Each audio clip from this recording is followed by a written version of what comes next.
You ever looked at your life and quietly wondered, is this it? Waking up to the same alarm clock every morning, fighting traffic on roads that feel more like battlegrounds than pathways, sitting in an office chair or behind a counter, staring at screens or numbers, getting through one shift only to prepare for the next. Then you come home, too tired to even speak to the people you love. You sleep and it all starts again. 5 days a week, 50 weeks a year. Is this really what life was meant to be? This pattern, this cycle of existing rather than living, makes the soul feel empty. Even when your hands are full, your heart feels hollow. And that's not failure, that's a sign from Allah Almighty that you weren't created for this alone. Your life wasn't meant to be a countdown to the weekend. You were created for something more, for something sacred, something eternal. Allah Almighty didn't place you on this earth to just chase money and security. When He created the first human being, He didn't give him a job description with salary brackets and deadlines. He placed him in a garden, not as a worker, but as a guardian, a steward, a soul with responsibility, a creation of honor. He was entrusted, not employed. He was given a purpose, not pressured by a paycheck. Work was always part of life, but never as a punishment. It was never meant to be slavery to a system. It was designed to be meaningful, to contribute to something greater than yourself, to help others, to build, to serve. But slowly the world took that meaning and replaced it with stress. It turned work into a burden. It made success about what you earn, not what you become. The Qur'an reminds us clearly, and I did not create mankind except to worship me. But here isn't just prayer in a masjid or words whispered in the dark of night. Worship means living with intention. It means that every single act, when done with sincerity, becomes sacred. Raising your children with kindness is worship. Feeding your family is worship. Smiling through difficulty for the sake of Allah Almighty is worship. Even working to earn an honest living becomes worship if your heart remains attached to Him, not to the money. But here's the problem. When you forget the reason why you work, the work itself becomes heavier. You begin to chase status. You begin to measure yourself through job titles and what others think of you. And the more you chase people's approval, the more distant you feel from your Creator.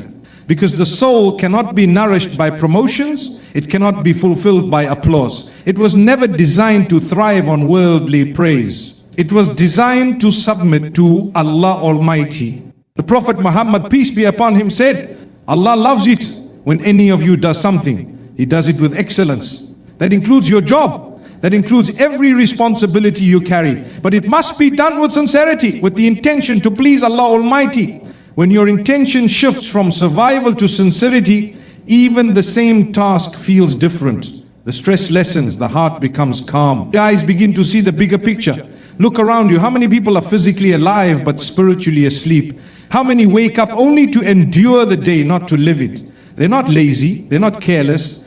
They're just lost in a system that promised comfort but delivered anxiety. Lost in a world that rewards speed but forgets meaning. And it's not their fault. It's just that no one reminded them you weren't created for this. You were created for more. More than deadlines, more than duties, more than daily exhaustion. You were created to wake up with a sense of direction, to walk through life with peace, to know that your worth is not in your income, but in your intention. You don't have to quit your job to live this way, but you do have to change how you think. You do have to return your heart to the one who created it. You do have to pause in the middle of the chaos and ask, what am I really chasing? Is it numbers in a bank account? Or is it nearness to Allah Almighty? Is it approval from people who forget your name the moment you leave the room? Or is it the eternal reward from the one who never forgets you, not even for a moment? You are not placed here to just survive Monday through Friday. You were created to leave a legacy of sincerity, of love, of service, of faith. You were created to live a life that prepares you for something far greater, the life that never ends. So today, pause, take a deep breath and ask yourself, am I just surviving or am I living with the purpose Allah Almighty gave me? Because the moment you stop chasing survival and start walking in purpose, everything begins to change. Have you ever received something you thought would make you happy? A job you worked hard for, a promotion you hoped would bring security, a new title that others respected, yet found yourself still feeling empty. You got what you wanted. You succeeded in the world's eyes. but your heart, it still wasn't full. That's not failure. That's a reminder from Allah Almighty that your soul was not created to be fulfilled by worldly things. A career may provide income, but only your calling provides meaning. A position can fill your schedule, but only purpose can fill your heart. What you do from 9 to 5 might pay the bills, but it can never pay for peace. That kind of peace, deep, lasting, soul-nourishing peace, comes only when you start living for what you were created for. And that's the truth most people forget. You were not created to chase titles. You were created to walk in truth. The world tells you to build a resume, but Allah Almighty invites you to build a soul. The world celebrates promotions, but your Creator rewards sincerity. The world says, climb higher, but your Lord says, bow lower and I will raise you. The Qur'an says, say indeed my prayer, my sacrifice, my living and my dying are for Allah, Lord of the world. This verse is the foundation of every believer's life. It means that everything you do, whether it's raising a family, working a shift, writing an email, or standing in prayer, can become worship. It's not about what you do, it's about why you do it and for whom. Some people work in grand offices with high salaries. Others sweep floors or deliver packages. But in the sight of Allah Almighty, it is not the position that matters. It is the intention. It is the heart. The person who works with sincerity, who speaks the truth even when it's hard, who helps others without expecting anything in return, they may be unknown to the world, but they are honored in the heavens. The Prophet Muhammad, peace be upon him, said, the most beloved of people to Allah is the one who brings the most benefit to others. That is your real to benefit, to serve, to bring light. Your career may change with time, but your calling remains the same. And that calling is tied to your Creator, not to your company. So many people live their entire lives trying to impress others. They pursue degrees they don't love. They chase careers they don't believe in. They say yes to paths that lead them away from their soul. Why? Because the world taught them that success is loud, that success is money, fame, applause. But true success is quiet. It is peaceful.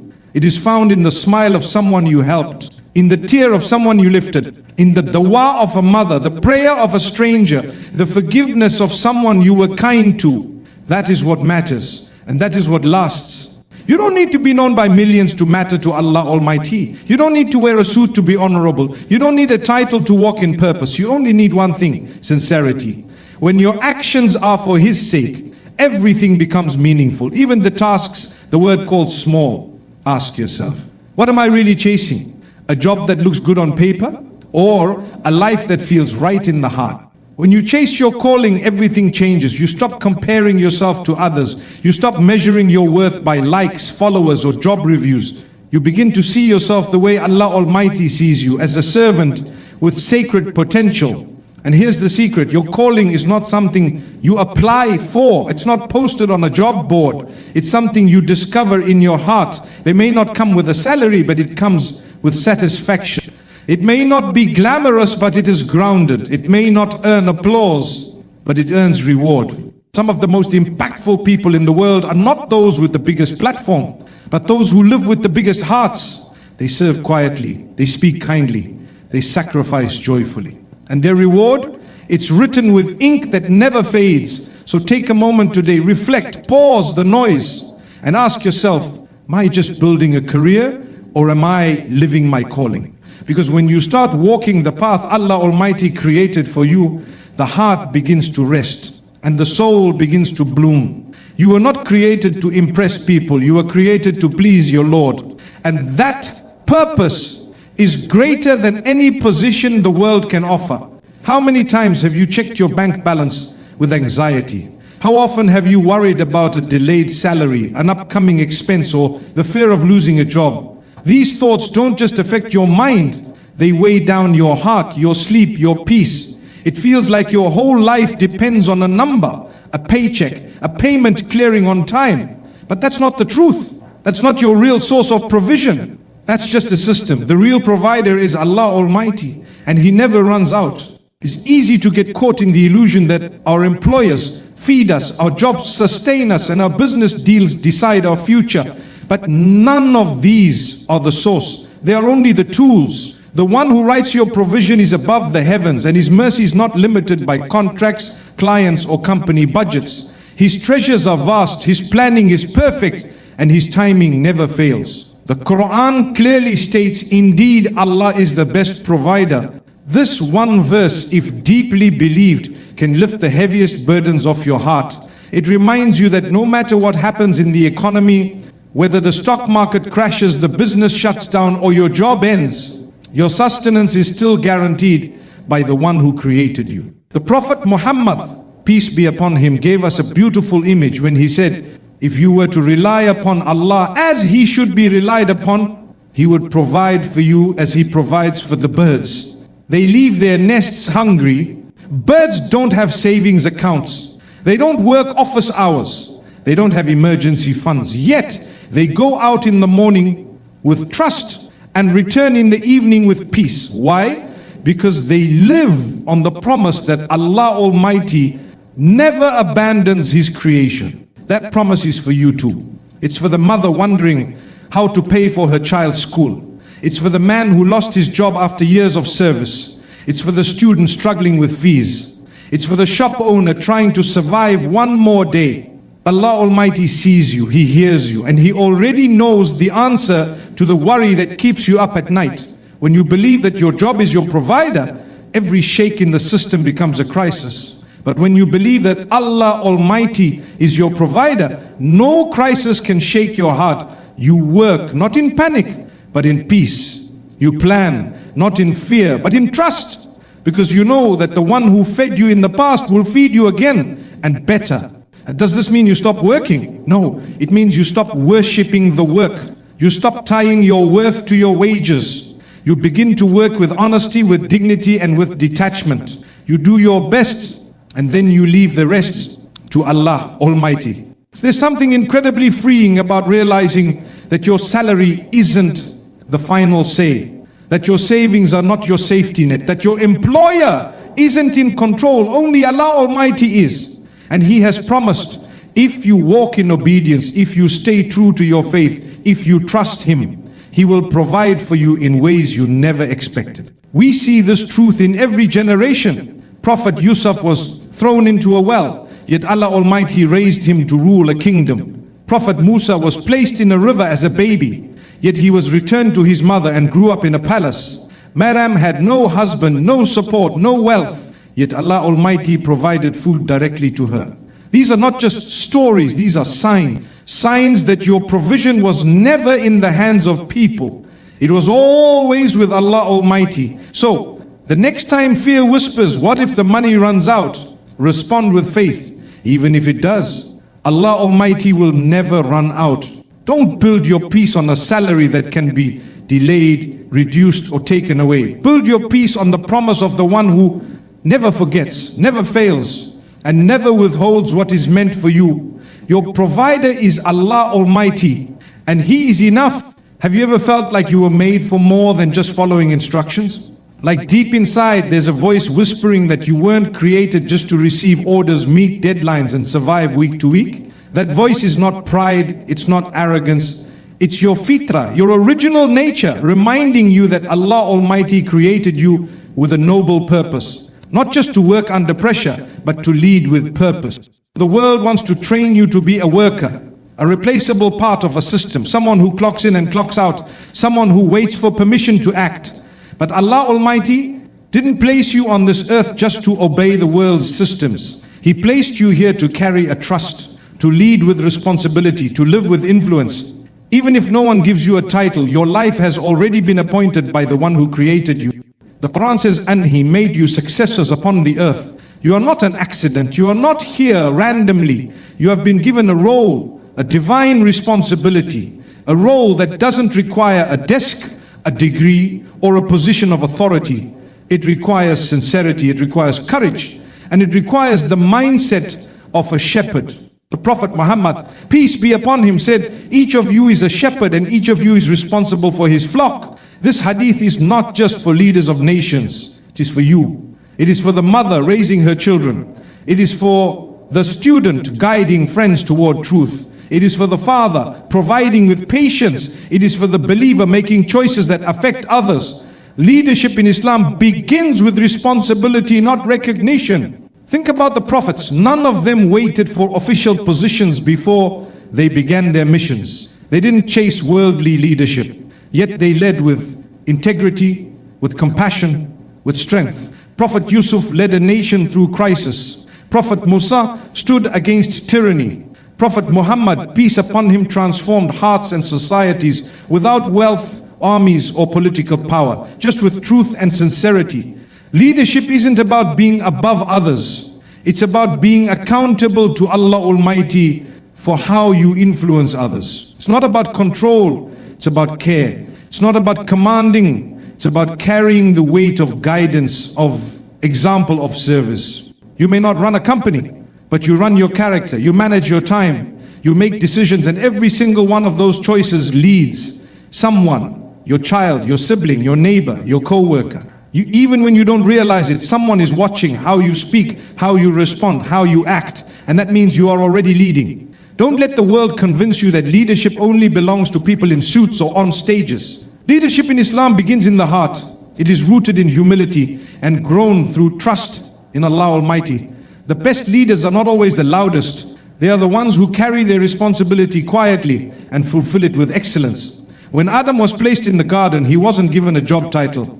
He was entrusted with care, with stewardship. He was told to nurture, protect, and walk with purpose. That hasn't changed. You are still a caretaker, still a successor, still someone whose presence is supposed to bring goodness. But here's what often happens. The world tells us we're small, that our voices don't matter, that our decisions are insignificant. And over time, we start to believe that we were created to serve systems instead of serving truth. Don't fall for it. You were created lead, not in arrogance, but in accountability. Not to dominate, but to direct your life with righteousness. When you walk in a room, you should bring calm. When you speak, you should bring honesty. When you decide, you should seek what pleases Allah Almighty. Even if you're the only one trying to live that way, it still counts, it still matters. That's real leadership, quiet, sincere, steady. And that's the kind of leadership Allah Almighty honors. So the next time you feel small because of your position in this world, remind yourself, your position with your Lord is what truly matters. You're not defined by your salary or your social status. You are defined by how you carry the responsibility Allah Almighty has placed in your hands. Lead your life with purpose, govern your choices with truth, influence your circle with mercy. Because you were not just created to take orders, you were created to carry trust. And that's the most honored leadership of all. Have you ever caught yourself working harder than ever, yet feeling more afraid? You stay late, you overcommit, you stress about outcomes. Because somewhere deep down, you fear that if you don't do everything perfectly, things will collapse, the job will go, the income will stop, people will forget you. So you push yourself, not from inspiration, but from fear. That fear becomes your shadow. And no matter how far you run, it follows. But Allah Almighty never wanted you to live this way. You were not created to be ruled by anxiety. You were created to live in trust. Fear is heavy, faith is light. When you work with fear, your soul is chained. When you work with faith, your heart is free. Qur'an gives us this promise. Whoever fears Allah, He will make a way for him and provide for him from where he does not expect. It doesn't say those who stress more will find more. It says those who revere Allah Almighty, who put Him first in all their choices, will always find a way. A door will open, a path will be cleared. Even if it comes from the most unexpected place. The Prophet Muhammad, peace be upon him, said, be mindful of Allah and He will take care of you. So ask yourself, am I working in fear or in remembrance? Am I sacrificing my peace to meet expectations, or am I surrendering my expectations to the one who already wrote my provision? Fear makes you rush. Faith allows you to pause. Fear tells you, if you don't make this happen, no one. Faith tells you Allah Almighty is already taking care of it. Your job is to walk, not to carry the entire outcome. When you work with fear, you attach your self-worth to performance. If you succeed, you feel worthy. If you struggle, you feel broken. But when you work with faith, you know that your worth was never in results. It was in your sincerity. in your patience, in your trust. There's a silent kind of fear that many people carry. The fear of losing stability, the fear of not being enough, the fear that if they stop trying so hard, everything will fall apart. But what if I told you that your life doesn't depend on your hustle? That your future is not hanging on your to-do list? That your family's sustenance, your health, your provision, none of it is on your shoulders. It's on the shoulders of the one who never tires, never forgets, never fails. Working with faith doesn't mean doing less, it means doing better. It means showing up with sincerity, not desperation. It means giving your effort and then stepping back in full trust that Allah Almighty will take care of what's beyond your reach. Look at the stories of those who walked before us. Prophet Musa stood in front of a sea, chased by an army. He didn't have weapons, he didn't have an escape plan, but he had faith, and Allah Almighty split the sea. Maryam, all alone in pain under a palm tree, was told to shake the trunk, and dates fell. Not because she had strength, but because she had trust. Yunus was swallowed by a whale, surrounded by darkness, yet Allah Almighty brought him out. Not because he fought, but because he remembered his Lord. When you believe that Allah Almighty is enough, you stop living like everything depends on you. You start breathing again. You sleep better. You smile more. And even when challenges come, they no longer feel like the end. This doesn't mean life becomes easy, but it becomes peaceful. You begin to carry hardship with grace. You begin to make decisions with clarity. You begin to serve others without burning yourself out, because you're not working from fear. You're working from faith. So the next time fear says you'll fail, respond with faith. If Allah Almighty is with me, how could I ever be lost? The next time fear says you're not good enough, respond with faith. Allah Almighty sees my efforts, and that is enough. You are not here to live in fear of tomorrow. You are here to walk today with faith. Your job is not to control outcomes. Your job is to stay connected, to do your part, and then to trust that Allah Almighty will unfold the rest. Have you ever felt like something inside you hasn't fully been expressed yet? That deep down, beyond the roles and routines, there is a part of you waiting to be discovered. Maybe it's a voice, a skill, a vision, something powerful, pure, and meant to serve others. That quiet feeling is not random. It is a sign from Allah Almighty, a reminder that He placed something special within you, a unique ability, a personal gift, a calling that no one else in the world can fulfill exactly like you. Too many people define themselves by their jobs. I'm a teacher, I'm an engineer, I'm a business person. But you are more than a title. You are not the label society gives you. You're not your income bracket. You're not your resume. You are a servant of Allah Almighty. And He placed something in you before the world placed expectations on you. The Qur'an says, and we raised some of them above others in rank so that they may make use of one another. This verse reminds us that the differences in skills, positions and strengths are not accidents. They are part of the divine design. Your gift was placed in you for a reason. It's not for decoration, it's not for ego, it's for contribution, to bring value to the world in a way that is sincere and aligned with your purpose. The Prophet Muhammad, peace be upon him, said, every person is created with a skill and guided to what he was created for. That means you were not just made to fill space or pass time. You were made with precision, crafted with care, designed with intention. And the abilities you have, whether in words, in patience, in compassion, in strategy, are part of your personal mission on this earth. Some people are gifted with calmness, others with fire, some with creativity, others with structure. Some people are problem solvers, others are peacemakers. Some people carry wisdom quietly, others inspire change loudly.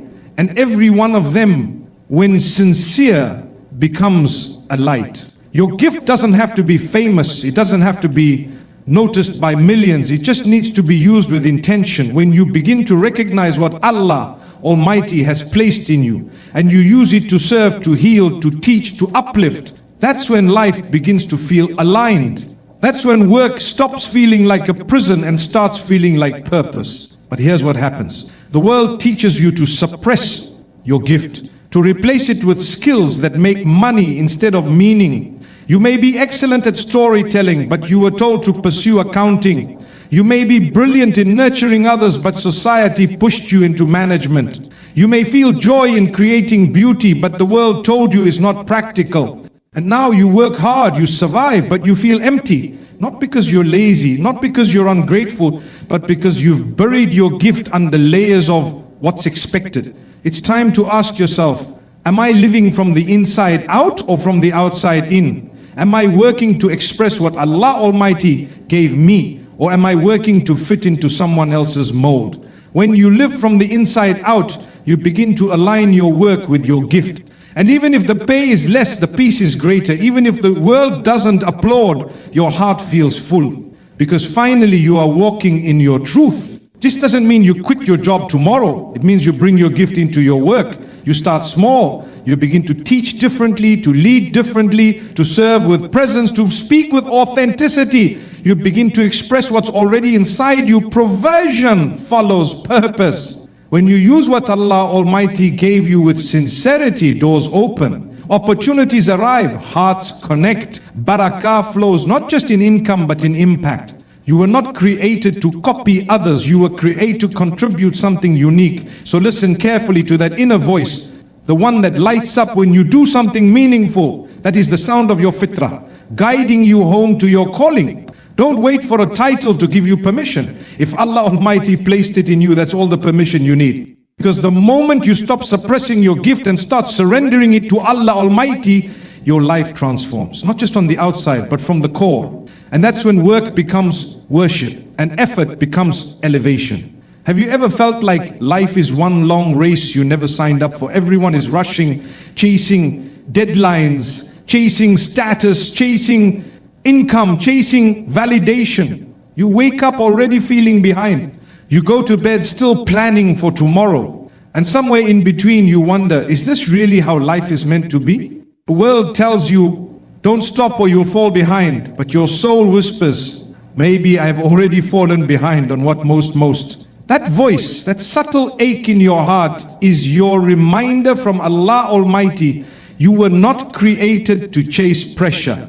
You were created to choose purpose. The Qur'an says, seek the home of the hereafter with what Allah has given you, but do not forget your share of the world. This verse is balance. This verse is freedom. Doesn't tell you to abandon your career, doesn't tell you to ignore your responsibilities, but it tells you to prioritize what is eternal over what is temporary, to build your hereafter before decorating your worldly image. You see, when you chase the world, it runs away. But when you chase the pleasure of Allah Almighty, the world comes to you on its own, at the right time and in the right way. The Prophet Muhammad, peace be upon him, said, whoever focuses on the hereafter, Allah makes his heart rich, his affairs organized, and the world will come to him reluctantly. Let those words sink in. Focus on what matters, and Allah Almighty will take care of the rest. He will bring you peace, order, and even success without you needing to destroy your soul to earn it. But too many of us have flipped this formula. We chase careers first and hope purpose follows. We run after numbers and titles, believing they'll bring peace. But peace doesn't come from pressure. It comes from alignment, from putting Allah Almighty at the center and letting everything else revolve around Him. You weren't created to live in anxiety, you were created to live in remembrance. And when you remember Allah Almighty, He arranges your life in ways no planner ever could. Chasing the world will tire you. Every achievement will feel hollow. Every success will demand more. But chasing purpose brings a joy that doesn't depend on outcomes. It's the joy of knowing you are walking the path you were created for. Ask yourself, what am I really seeking? Am I building my image or building my soul? Am I working for applause or am I working for reward? The world is loud, it wants your attention, but purpose is quiet. It asks for your heart. You have to slow down to hear it. You have to disconnect from the noise to reconnect with your why. That doesn't mean giving up your dreams. It means cleaning your intention. If you want to succeed in business, do it with honesty. If you want to grow your career, do it with compassion. If you want wealth, earn it through service. Let your every move be a means to come closer to Allah Almighty, not further away. When you live for purpose, you stop comparing yourself to others. You stop needing to explain your path. You stop fearing missed opportunities, because you trust that what's meant for you will never pass you, and what passes you was never yours to begin with. There is so much peace in choosing purpose. You stop wasting energy on impressing the world. You stop chasing what burns you out. You stop allowing the calendar to run your life. And instead you start moving with clarity, with grace, and with contentment. Allah Almighty didn't place you on this earth to compete for recognition. He placed you here to fulfill a role that no one else can. And when you walk in that role, when you align your work, your time, your energy with what pleases Him, you begin to live differently. You smile with sincerity. You plan your day around your prayers, not your paycheck. And every step forward feels lighter because you're no longer carrying the weight of the world. You're simply following the path He made for you. So pause, take a deep breath, and ask yourself, what do I need to let go of? What do I need to return to? Let go of pressure, return to purpose. Let go of control, return to trust. Let go of trying to please everyone, return to pleasing the one who created you. Because once you choose purpose over pressure, you don't just change your schedule, you change your soul. And that's where true success begins.